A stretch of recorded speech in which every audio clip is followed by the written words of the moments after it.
అయినా నిన్నటిదాకా బానే ఉన్నారుగా, సడన్ గా చంపేసింది దేనికి? లవర్ తో లేచిపోవడానికి. ఆడితో లేచిపోవడానికి ఇన్ని చంపడం దేనికే? ఆడితోనే మామూలుగా లేచిపోవచ్చు కదా. ఏంటి పుల్లబాయ్ నువ్వు మాట్లాడేది?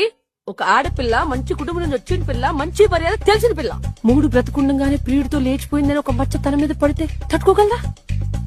కనీసం పెళ్లికి ముందాన్ని ప్రేమిస్తున్నానని పేరెంట్స్ తో చెప్పుండొచ్చు కదా. ఎంత ఈజీగా చెప్పేశా పుల్లబాయ్. భయభక్తులు, కట్టుబాట్లు, పద్ధతి పాళ్ళ మధ్య పెరిగిన పిల్ల తల్లిదండ్రుల దగ్గర నిలబడి నేను ఒకడు ప్రేమిస్తున్నానని ఎలా చెప్పగలదు పుల్లబాయ్? కనీసం అని లేపేసే ముందు కూర్చోబెట్టి ఒక మాట చెప్తే మనసు ఒప్పుకోకపోయినా మనిషిని బతుకుంటే చాలనుకుని ఆడే దగ్గర వీళ్ళిద్దరికి పెళ్లి చేసేవాడు కదా.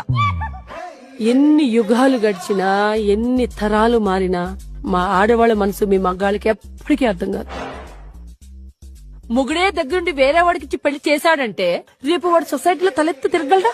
తాళి కట్టిన మొగుడు నలుగురిలో నవ్వుల పాలు కాకూడదనే కదా వాడిని లేపేసింది. అంటే ఏ యాంగిల్లో